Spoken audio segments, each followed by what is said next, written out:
Have got so many photo books they won't say because their wife doesn't know how many they've got.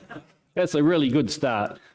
So what I'm talking about tonight is how to use those photo books, because I think they're one of the best resources you can have. I'm going to say, why study pictures? And notice I'm not saying why look at pictures, I'm saying study pictures.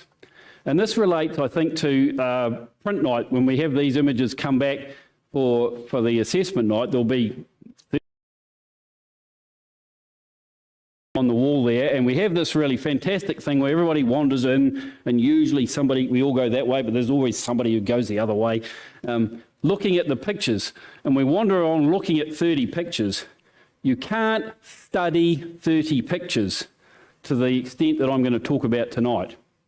But you can look at 30 pictures, but you need to pick some out to give a bit of special treatment to, and that's what I'm talking about. I'm talking about studying pictures to the extent that you give them some special treatment. You have to do exactly the same thing in your photo book, one picture at a time. So why study pictures? What's the point? What do we get out of this? First thing, inspiration. I'm hoping that this presentation, because this was done for something completely different, the words are a bit smaller and not as clear as I'd like to be. My graphic designer daughter had a look at this morning when she was home, and she was giving me, "That's horrible font, don't use that, Dad, never use yellow in this." So I apologise for the yellow and the horrible font, but this is what we're working with. Back to where I started. Inspiration. I want you to look at a picture and go, wow. When you looked at 30 there, find one or two when you walk rapidly down, go wow to you, and they're inspiring you to do something. You want to learn about technique. Find a technique that you look at and go, that's clever. Maybe how could I apply that? I could use this, I could do something else with it.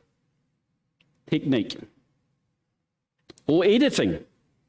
Editing's something we do all the time, but just by deciding which of those images you're going to study, you're actually doing some editing.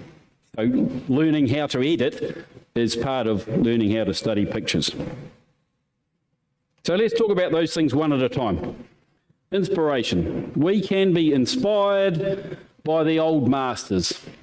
Anybody know who this is? Whose image this is? This is Cartier-Bresson. This is probably my favourite Cartier-Bresson image. I think it's awesome. I just love the way that he's got that cyclist in the exact bang-on position. And it looks a bit blurry, actually. If you actually see a picture of a really good quality one, it still looks a bit blurry, to the point that that's what a judge might say about it here. That's not sharp, but Cartier-Bresson didn't need to make it sharp, maybe. So, old masters, learn from them and be inspired by them.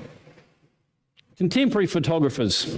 Michael Kenner is the author of this, and his kind of style of black and white, long exposure images are something that's well and truly something to be inspired by. I've also said random dudes on the internet, and I hope Ferg's watching this, because when I made this presentation, Ferg Campbell was a member of the club, and this was his honours picture that he'd put in the week before at CPS. So well done, Ferg. It's probably about 10 years old now, but that's not the point. The point is, when you see an image on a club night and you're inspired by it, that's a great thing. That's a really good thing to be looking for, to come along to a club night to be inspired by somebody's picture. So that was inspiration. You can be inspired by a number of places. Let's talk at technique. If you look at these, I've just dumped a whole bunch together. The technique could be, again, random images I pulled off the internet today, a slow shutter speed, dramatic lighting, HDR even, whatever it is. It's not just the technique, it's how the technique has been applied, and I want you to look at it and go, something about that image has pulled out a technique that I think that could be usefully applied to my images and my work. So seeing a technique used and being invited to study that technique is what we're looking for here. Or editing. From the beginning of photography, editing has been kind of part of it. Painters probably don't edit quite the same extent, although painters practiced and try different things and put them together, but photographers, just the whole basis of the process, given that it starts with a negative and you have to do something with the negative to turn it into a picture, there becomes some sort of editing required. So editing is a key part of photography. So learning, being inspired by what somebody has done at the editing phase is a really useful thing to gain by looking at pictures. Looking at other people's work really helps. What I've said is that we need to broaden this editing to include things like which of the images are the one that jumped out from us from the 26 on the wall, and relate that to how we choose the ones in our Lightroom catalogue that are ones we're going to give some more processing to. So editing and seeing how others edit is a useful thing to do. But there's a but I'm going to throw in here just to talk about something a little bit different. This guy here, Cole Thompson, he was supposed to be one of the speakers at the PSNZ convention wherever it was that was got cancelled, but note down Cole Thompson Photography if you haven't seen his website. He's a really interesting guy. But he's got a philosophy about that being inspired and that it's really different. He basically maintains a philosophy of photographic celibacy, he calls it. He doesn't look at other images. He actively avoids looking at other images. And the reason he says that he does that is because he can't help, he thinks, but be influenced by them. Which is interesting. I can see where he's coming from, but I don't agree with him because there's so many other things that we are influenced. I don't think you can actually help but be influenced by things. We're all influenced by everything we see and we participate in, and that's how we become who we are and how we make the images that we make. But the key of what he's saying is true, that when you're influenced by something, don't imitate them, grow that influence to make it your own, sort of develop it. The key is that you need to develop what you've seen to make it yours and not to just reproduce something that you've seen before.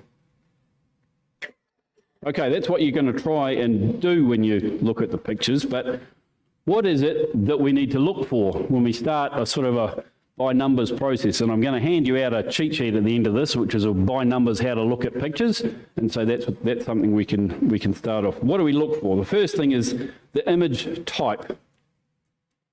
So what is this picture? What's it of, and what is it about?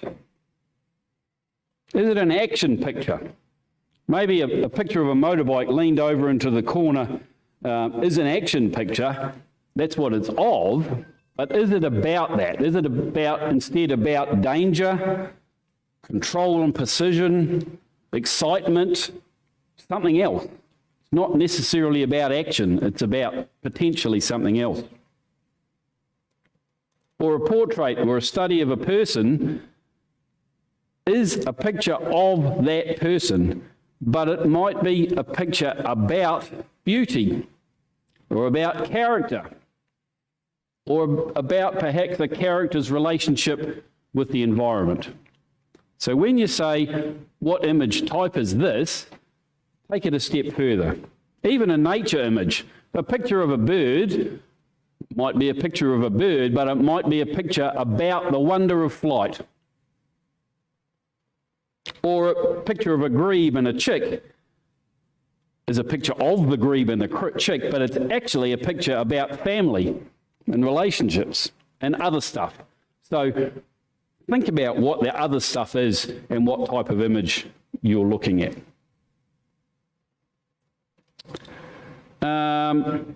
The next sort of two combined together, that's a technical or a design observation. How does this picture work? I think is the question you need to ask yourself. How does this work? What technique was used? More importantly, why did they use that technique and how was it successful? How does the design that the photographer has used influence what you, the viewer, is seeing? How does it control? How has the photographer used design observations or design techniques to make you see things the way they intended? So when you study a picture that draws your eye, try to reverse engineer it and then apply that yourself at a later stage. And the last one is, what's the message? What's the story? What are they telling me? What is this picture telling me, making me think? What else is it? Can this be seen another way? How effective is the storytelling that's happened here? What's the vision behind it? What's this consistent with? Where are they going? Righto, let's look at these one at a time. The image type. What sort of images is this, is where we started. I'm going to go off on a little bit of a tangent here, but I'll come back to the image type thinking. This is where we're going from. And the little tangent is about style. About the time that I got my associateship, I had this thing in my head about, I really need to have a style. Everybody says you have to have a style. And I fight the world to get a style. So I tried to decide whether I had one or not to see what it was. I went through all my pictures that I'd made in the last 2 or 3 years, and I'd grouped all the successful, inverted commas, ones into a folder in Lightroom. And by successful, I didn't necessarily mean that I'd got an honours or anything else. It was something that I thought was successful, not any particular judge. There were a couple that I'd scored reasonably well, which I was unhappy with, and so they didn't go in. There wasn't a couple that had bombed out like them. They went in. So that's what I was looking at, me deciding what was successful. And then I thought about them and thought, what have they got in common? And I decided they had one or two of the following things. Firstly, the key was the balance, the form, the shape, everything just kind of sat together and looked like it should work as a picture. Secondly, they were of something beautiful. There was a beauty element to it that was ringing to me. That's what was working. Or 3, there was a story here that was coming through. So when I looked at my pictures, I decided one or other of those things was the key. They all had one of those things in it. It might have just been one of those meant to happen things, but I was listening to a podcast. It's so long ago that it wasn't called a podcast, it was called something else, but I can't remember what they called podcasts ages ago, but from this guy, John Paul Caponegro, and there's another website to write down. If you haven't heard of John Paul Caponegro, go to his website. He's he's an American fine art photographer based out of Maine, and he runs a really interesting website, lots of really cool work. His father, Paul Caponegro, was one of the sort of Ansel Adams era type people. But on his website, there are lots of educational articles and podcasts that weren't podcasts, so you'd actually probably find it. And he talked about something really similar. He talked about form, feeling, and content. And when I heard him talking about it, he was meaning exactly the same things that I was talking about. So I actually like to think about that retrospectively as a podcast that just made me listen to it. There's something somewhere else said, listen to this. And it echoed and validated my thinking along those terms. So given that he's more famous than me, I simply stole his terms because I think they're a little bit better than mine. And I'm going to talk about those. I'm going to talk about form, feeling, and contact. Starting with form. Basically, we're talking about an image that has something about it that's design excellence. And that's the key to it. It's because of that design excellence that it's successful. In the real world, I actually think the best example of anything that is essentially successful because of design excellence comes in the form of the Eiffel Tower. The Eiffel Tower actually serves no real useful purpose, but it just looks perfect from a design perspective that anybody in the world would know it. It tells a story, it echoes something, its design is the essence itself. So its form is its strongest element. The second one, feeling, is about emotional strength. I talked about beauty, but there are other emotions other than beauty. So, and I think Caponegro's sense of feeling is better than a singular one of beauty. So anything that is an emotionally strong pull in the picture, if that is the key, then the image type fits in that sort of, that feeling-driven one. Does anybody know of the image by Nick Ute called Napalm Girl? If anybody has ever seen Napalm Girl, they will never forget it. That's an image that just burns in your brain. If you haven't seen it, go and Google it. It's amazing. It's really powerful. It's a story that goes forever and ever, and it is so strongly about feeling that there's other things in there, but none of it matters. Feeling is the kind of key. So in terms of the type of picture, that's a feeling picture. And content, story in my words, is basically the who, what, where, why, when, where. I get those around different ways, but those kind of four things. It's telling a story about something. And maybe the story about whatever the something is the key to the picture. Let's have a look at some examples. These are some of my pictures. They're ages old, so but they do tell the story. So, form. I had this kind of square obsession for a while, and I've taken the odd picture of a tree, but it's about form. It's about central thing, and form is an important part of that picture. And of that one, ratios of space, the moon, it's about the shape and the building blocks that I think are the important elements, the strongest elements in that picture. Whereas this one is similar, and it's square and black and white. And I said I got obsessed for a while with square and black and white, so I did lots of that. This is about a feeling. What happened was, this is in our previous house, we had a line of willows around there, and there was one of those southerly wind changes that rumbled through, and you could hear it coming. And I happened to have my camera sitting on the bench, and I wanted outside to see what was happening, and this blast of wind went through, and all the trees at the bottom were kind of bent over, and then the clouds went through, and for me, I can still feel that energy of nature in this picture. So for me, this picture is the strongest elements to it are about feeling.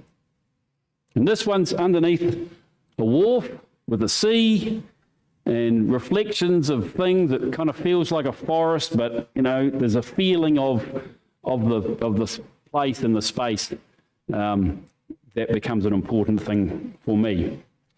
So those are the feeling orientated images. And then we get to the content. This one's about who. It's about this guy, it's about him looking at me, but it's about a who. What? What is this place? When?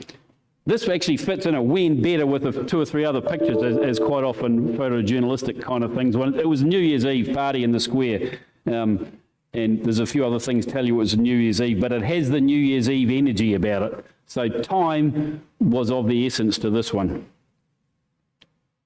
Where? Well, that's a place we've been to and some things we've recognised. And why? People just go, why about that? There's more of a story to that one, but we'll leave it at that point. So, why? So back to the image type. Make your first question, what type of image is this? And this is not the be-all and end-all, but it gives you a direction. If you can tag in your head a little marker that this is the direction that I think you need to go, that's good.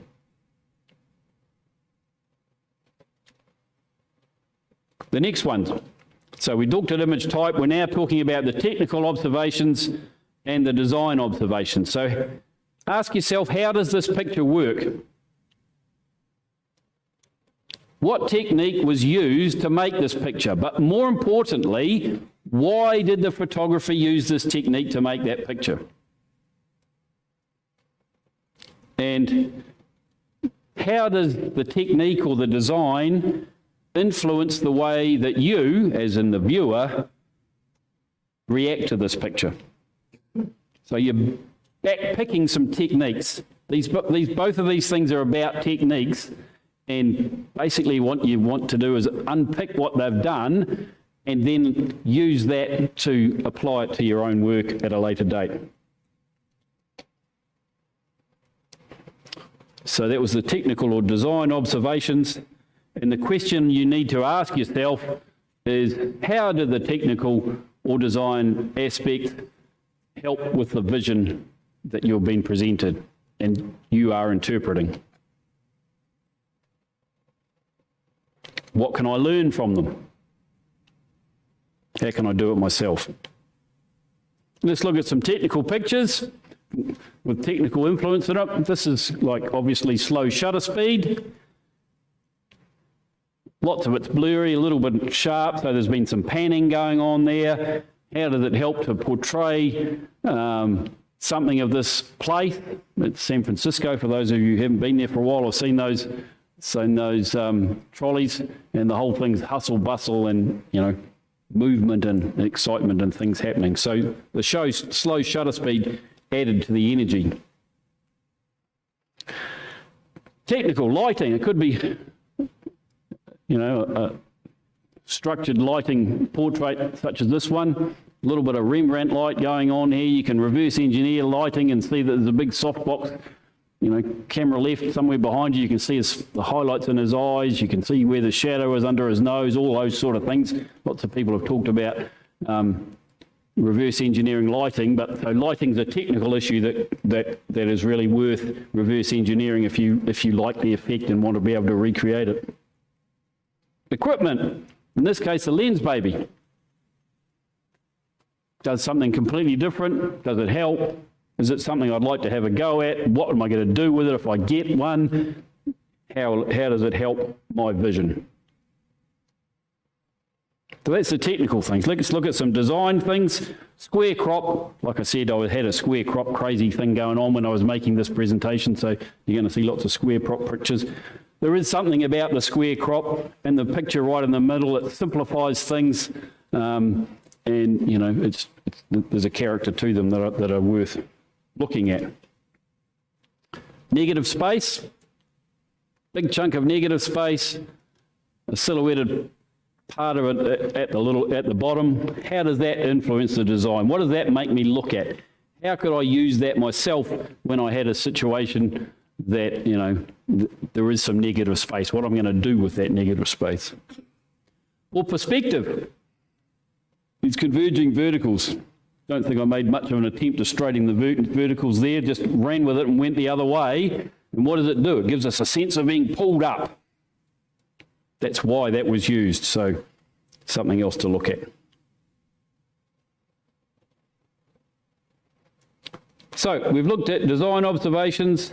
Now we come to the message part of it. What to look for. What is the author trying to tell me?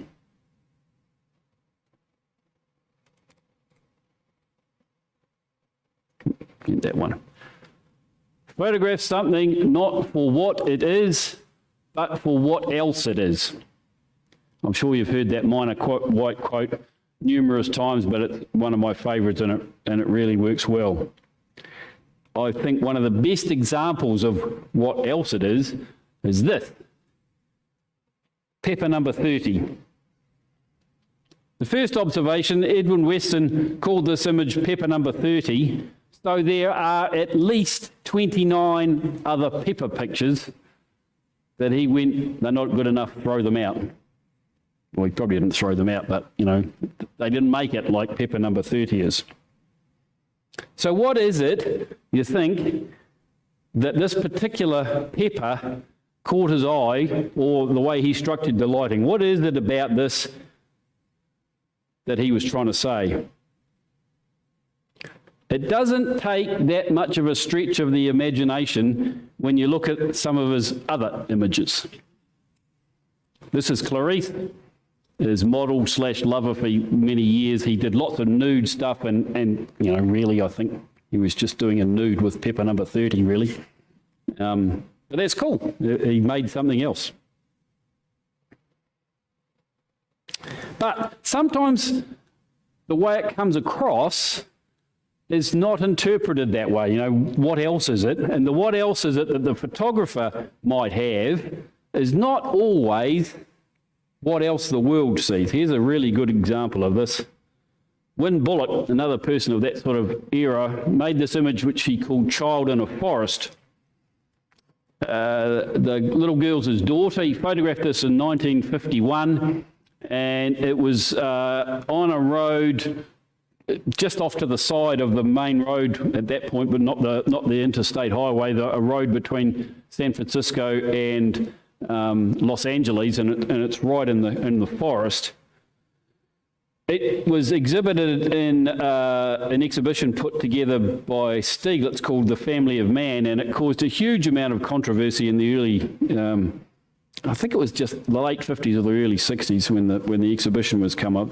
Bullock saw this as primeval forest. He kind of saw this as nature in its sort of virginal, pure state, and he decided to emphasise it with his daughter, who he put it in that category. So he just got her to take her clothes off and lie down on the grass like you do, and that's what he was seeing. He was seeing closest to nature and all that sort of stuff. The image was about form of energy.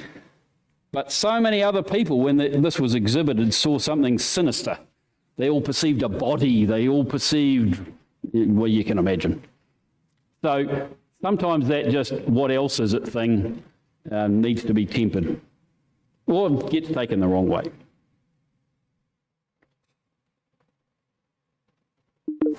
Living with a picture. Often it isn't clear why a particular image moves you. And this is something I think you can do with your own images a lot. If you're something you kind of like but you're not sure about, live with it. Let it grow on you and let it talk to you and let it tell you what it's trying to tell you. And you could do that by putting it up as a screensaver on the back of on your computer. So every time you turn your computer on, there's that picture again, telling me the same thing until I listen to it. Print it out and stick it on the back of the door in the loo. So every time you're in there, you see it. Or put it beside your desk or whatever. Just have it somewhere that you see it. And if you've printed it, stick a pen next to it. So whenever you notice something on, you can put a circle around it or squiggle with it or whatever. Just allow it to speak back to you, and maybe that'll change your understanding of what you were trying to say or what your inner self was saying when you saw that.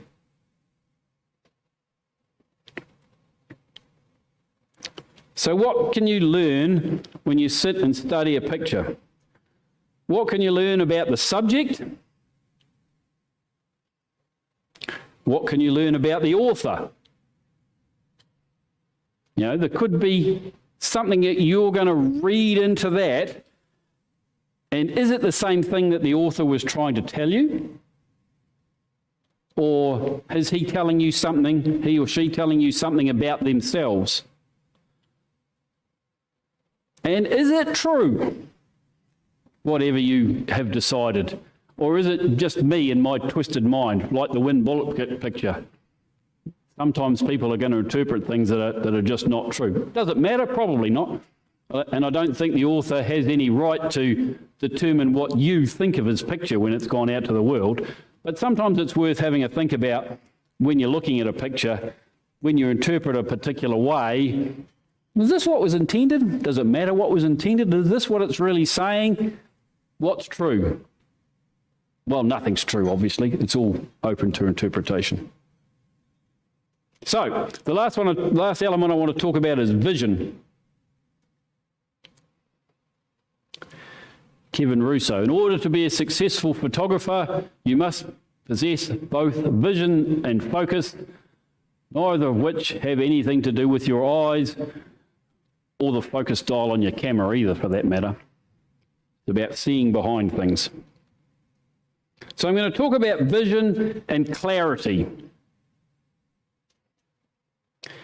The more clearly you can see in your mind what it is that you want to capture, the more likely you are to accomplish it. That doesn't mean, although it helps, that you're going to go along and do the Ansel Adams pre-visualization of everything. He was adamant that he pre-visualized his final result before he went anywhere, before he pushed the button. Some people can do that, but you don't actually have to be. But if you can understand the concept that you're trying to get across, if you have an idea or you see something that interests you and you understand or take the time to look at it and to get a sense of what it is that is attracting you, that's worthwhile and that helps. Sometimes this understanding and clarity comes later, comes at the processing stage. And you might want to consider that something's tweaked your interest. Let's just capture as much of it as we can when you're out there with the camera. Try different angles, try different lenses, try different things, but keep trying to express and understand the thing that you have the vision of. So keep a clarity of what it is you're trying to do, but explore different ways of looking at it. Clarity and unity. There's a subtle difference, I think. It's not a singular thing. The aim is to be clear in what your vision is, but have a singular aim or focus. So clarity and unity, good kind of words for a single focus. And when you're looking at a picture afterwards, if you can pick out what you think the thing that for you is the singular most important part of it, and it may or may not be what the photographer was trying to achieve, that's what you can gain out of something. How does that compare with simplicity? Sometimes a really, really simple image can have clarity because there isn't much of it. There's only one thing there, but it won't have much holding power either.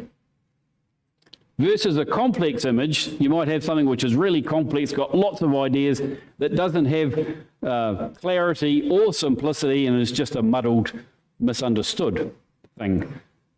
Those are the balances, and somewhere you have to be in the middle. And I'm going to quote Oliver Wendell Holmes, another famous quote: "For the simplicity on this side of complexity, I wouldn't give you a fig, but for the simplicity on the far side of complexity, for that I would give you anything I have." This is like a 150-year-old quote, so it's not exactly the most modern world. But what he's saying is simplicity on the other side of complexity. So a complex image that can be distilled to a simple idea is the aim. So the aim is simplicity on the far side of complexity. Tag that in your brain, and if you see it in a picture, recognize that that's a complex image, but it has a singular, unified purpose. This photographer has been successful. How did they do it so that I can do it next time? Some examples. Simple picture, simple concept. Anybody recognise the author? It's an Ansel Adams. There's another Ansel Adams. Relatively simple image. This is built on layers upon layers upon layers. This was his most sold image that he had, Moonrise over Hernandez. Half of it's black with a moon in it, so there is simplicity there, but there is a developing complexity. And probably the most well-known image is really complicated, But there is a simplicity in this picture, isn't there? It's all about one thing. It's all about the light, and it's all about the tension and the grandeur of this place in Yosemite Valley. So with this one, without a doubt, Adams has achieved an image that has simplicity on the far side of complexity. Here's another one, a little bit closer to home, lives in Queenstown, Trey Radcliffe, and he made this picture. He was a huge HDR enthusiast, and lots of his pictures are in this kind of style. But this one here, there is a singular and kind of simple message, and it's about the beauty of the sunset. So the sun's coming down, the sun's the main element. It's aided to with the flow of the mountains that draw down, and the kind of God rays pull you into the image. And it's a fairly simple image, but it's consistently about the golden evening light. Here's another one, which is also about golden evening light, and it's probably a place you recognise as well, but there's so many more things. There's the loos, there's the forest, there's the lake, there's layers and structures upon layers as they build into this image. This is a far more complex image than the previous one, but it still has a simplicity of purpose.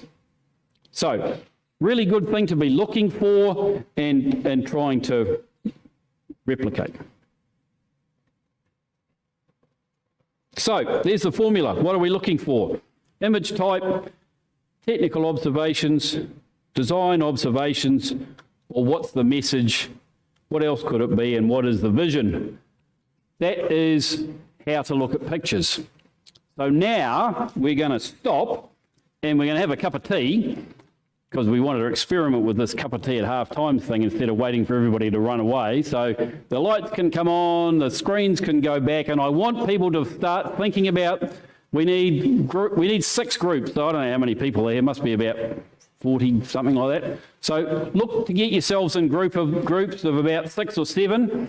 What I'm going to do is I'm going to come around and I'm going to give you each 2 or 3 of these little half A4 size pictures, and I want within your groups to just go through and analyse them, think about them in that structure that I've just talked about. I'm going to give you a cheat sheet.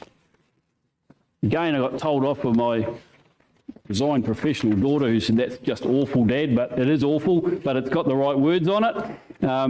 You can take that with you and then just tick those through. Feel free to write on these, do whatever you like. And these, with half a dozen each, we can all kind of spread them out amongst the group. You can look at one or one between 2 or whatever. Think about these rules and think about looking at them, and then have a discussion within the group. And then there's some bigger pictures that you're going to get 1 each group. That's why I want 6. Where are the other ones?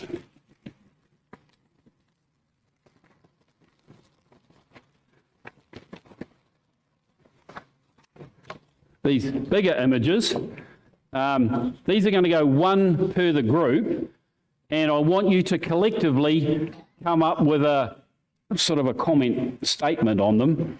I'm going to put those up on the screen, and we're going to get somebody from the group to stand up and talk about them. When I said before about picture books, this one here is about why pictures work. These pictures all come from this George Barr book about why pictures work. So what happens in there, George writes about a page and a half about what he does when he looks at them, and there's a comment from the author that relates to it. So it's a fantastic story book to study the analysis of it. But George is not the only one who can look at pictures. You guys can look at pictures.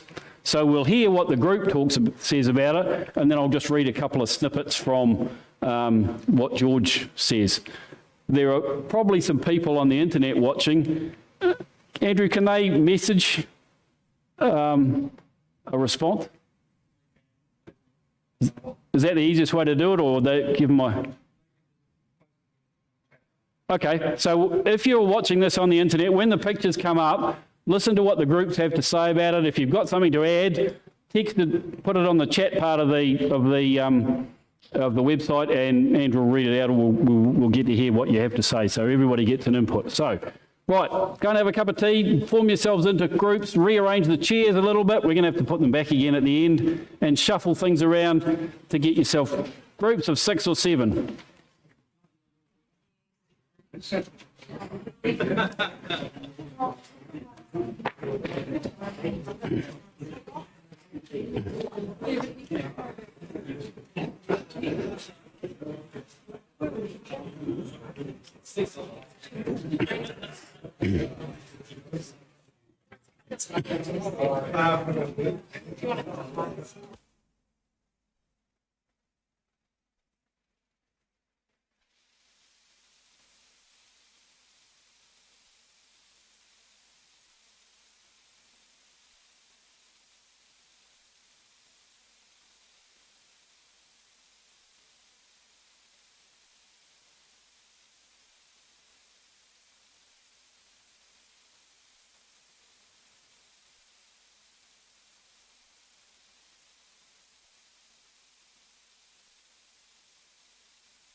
Okay, everybody, now you've got your cup of tea, get yourselves back into some groups, otherwise we'll be here till midnight.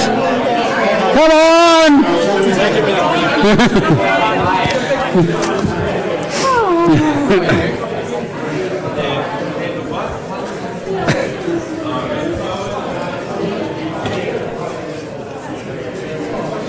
There you go. What happened to the handheld?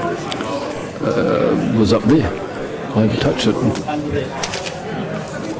Oh, there it is. So other people can hear what? Yeah. That's the cheat sheet. That's the picture. It goes that way up, right? A half-time could be all right for every evening. Well, that's the idea. Yeah, and we'll get a bell and ring them and everyone comes in. That's the hard part, getting them to come back. Yeah, oh well, let's go.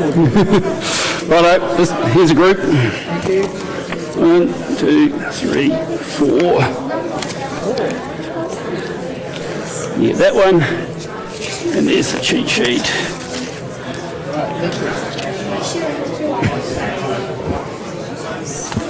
Here we go. You can be the basis of a group. Oh, yeah.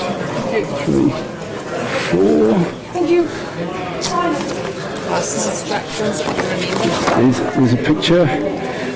And these are your instructions. Whichever way you like. There's your cheat sheet. Ian, Yes. still hooked up, eh? Yeah. We're talking in C grade.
turn it on. Yeah.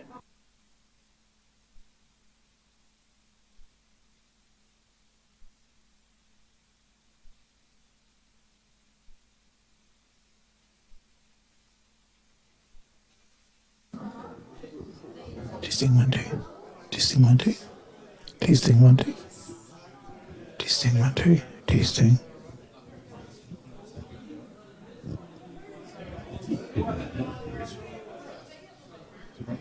Testing 1 2. Test. I heard you through this. This is delayed by about 30 seconds.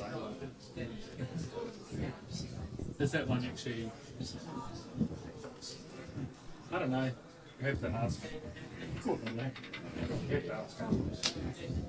Good old Gordon.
What the hell is that noise?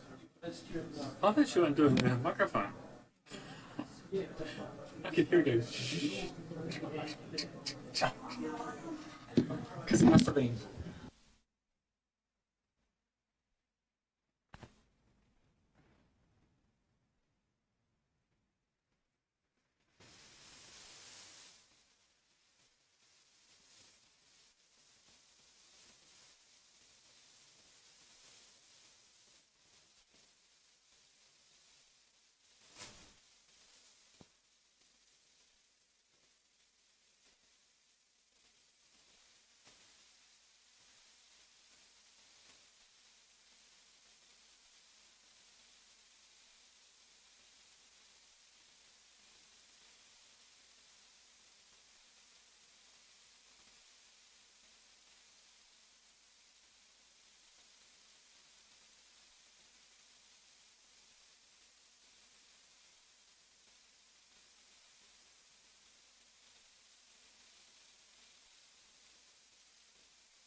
Okay, we need another couple more minutes to tidy up your big picture ones and we'll get